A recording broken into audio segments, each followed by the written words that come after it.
Hello नमस्कार दोस्तों, Shri Ram nursing academy के यूट्यूब चैनल पे आपका स्वागत है।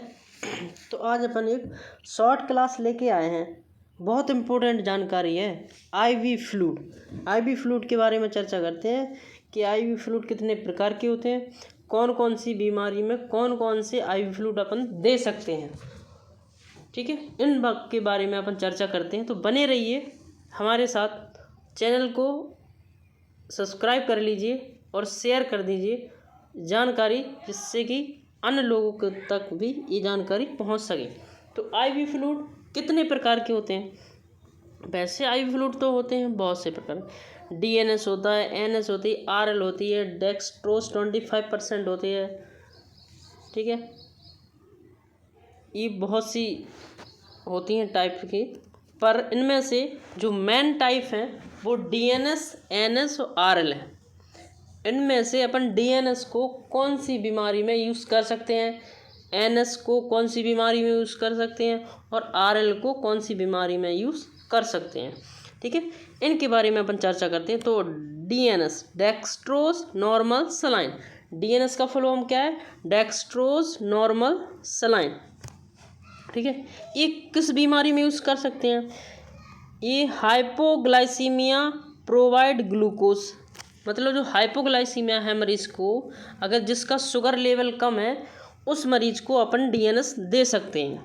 ठीक है, अगला क्या है? Fluid and electrolyte replacement. अगर किसी को फ्लूइड देना हो और जो इलेक्ट्रोलाइट होते हैं ना, उनको रिप्लेसमेंट करना हो, तो अपन डीएनएस दे सकते हैं। ठीक है, डिहाइड्रेशन विद सॉल्ट लॉस, मतलब जो डिहाइड्रेशन हो गया है मरीज को, सॉल्ट निकल गया बाहर, सॉल्ट होता है ना वो निकल गया है, तो डिहाइड्रेशन विद सॉल्ट लॉस है अगर मरीज को, तो उस मरीज को अपन दे सकते हैं।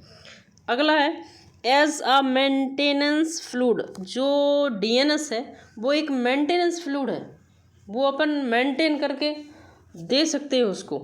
मेंटेनेंस फ्लूइड है जो बॉडी में जाके इलेक्ट्रोलाइट, शुगर लेवल सबको मेंटेन करेगा। ठीक है, नोट, लेकिन इसमें एक नोट देके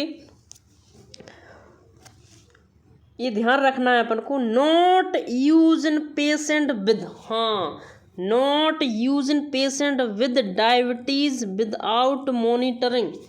अगर किसी मरीज को डायबिटीज़ है तो उस मरीज को आप डीएनएस नहीं दे सकते। अगर उसकी मॉनिटरिंग हो रही है और डायबिटीज़ कम आई है, लो आई है, तो अपन उसको दे सकते हैं। अगर वो डायबिटिक पेशेंट है और उसकी डायबिटीज़ मॉनिटरिंग नहीं हो रही है, तो अपन उस मरीज को डीएनएस नहीं दे सकते। अगली है एनएस। एनएस को बोलते हैं नॉर्मल सलाइन। नॉर्मल सलाइन किस किस मरीज में दे सकते हैं? तो normal saline hypovolaemia, low blood volume, hypovolaemia वाले मरीज को अपन एनएस दे सकते हैं। जिस मरीज में वॉल्यूम कम है, ब्लड लॉस हो गया है ज़्यादा, जिसका बीपी कम है, अपन उस मरीज को एनएस दे सकते हैं। हाइपोवोलीमिया, शॉक हो गया, उस मरीज को अपन एनएस दे सकते हैं। हाइपोनेट्रीमिया, लो सोडियम लेवल, हाइपोनेट्रीमिया जिसमें सोडियम कम है, सोडियम की मात्रा जिसमें कम है, 13 नॉर्मल वैल्यू ऑफ सोडियम 135 से 145 मिली इक्विवेलेंट पर लीटर होती है। अगर 135 मिली इक्विवेलेंट पर लीटर से कम हो गया सोडियम, तो अपन इस मरीज को एनएस दे सकते हैं। सोडियम का कम होना हाइपोनेट्रीमिया कहलाता है।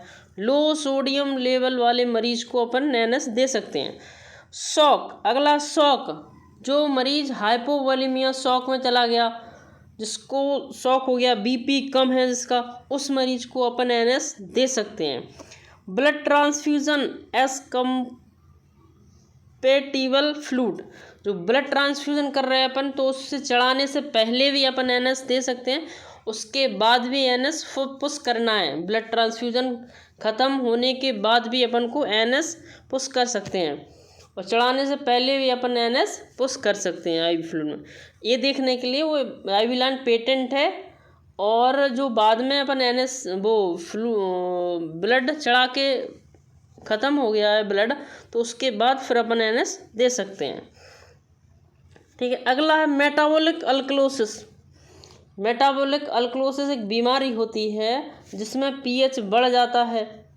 ठीक है, उस वाले मरीज को अपन NS दे सकते हैं।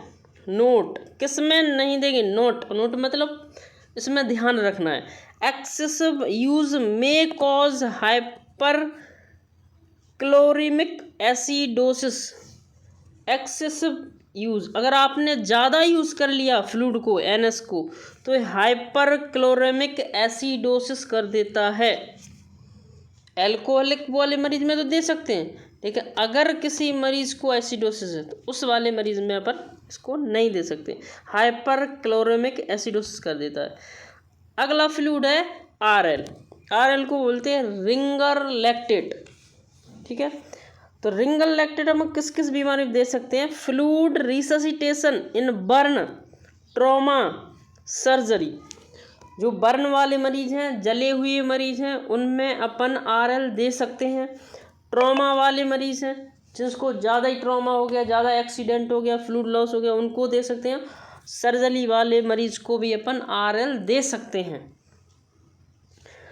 ठीक है, अगला पॉइंट है डिहाइड्रेशन मरीज को भी अपन RL दे सकते हैं, रिंगर लैक्टेट दे सकते हैं। मेटाबॉलिक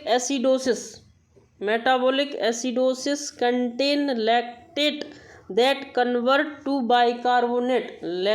मेटाबॉलिक एसिडोसिस वाले मरीज को अपन रिंगर लैक्टेट दे सकते हैं, और मेटाबॉलिक अल्कलोसिस वाले मरीज को अपन NS दे सकते हैं। ठीक है, अगला इन्हें नोट डाल के एक लाइन लिखी है, अवॉइड इन, किस में अवॉइड करना है, RL नहीं देना, avoid in liver failure and lactic acidosis वाले मरीज को अपन RL नहीं दे सकते हैं, क्योंकि वो लीवर फेलियर है और लैक्टिक एसिडोसिस, पहले से ही उसको लैक्टिक एसिडोसिस है मरीज को, और अपन फिर से उसको RL दे रहे हैं, तो लैक्टिक एसिडोसिस सीवियर में कन्वर्ट हो जाएगा। इसलिए लीवर फेलियर वाले मरीज और लैक्टिक एसिडोसिस वाले मरीज को RL नहीं देते हैं। फ्लूइड कितने टाइप के होते हैं, फ्लूइड 3 टाइप के होते हैं। ये तो फ्लूइड है कि ये NS है, DNS है। अब इसमें से भी हाइपोटोनिक, हाइपरटोनिक और आइसोटोनिक फ्लूइड होते हैं। जैसे कि NS को रखा गया किस ग्रुप में, आइसोटोनिक ग्रुप में रखा गया NS को। ठीक है, डेक्सट्रोज को रखा गया हाइपरटोनिक फ्लूइड में। ठीक है, और 0.45% जो NS आती है ना, उसको रखा गया है हाइपोटोनिक में। ये फ्लूइड के टाइप होते हैं। ठीक है दोस्तों, क्लास आपको कैसी लगी है कमेंट करके ज़रूर बताएं।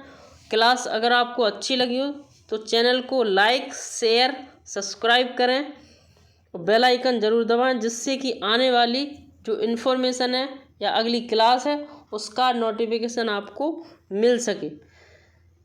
ठीक है, थैंक यू दोस्तों, मिलते हैं एक और नई वीडियो के साथ, नई क्लास के साथ, नई एनर्जी के साथ। धन्यवाद दोस्तों।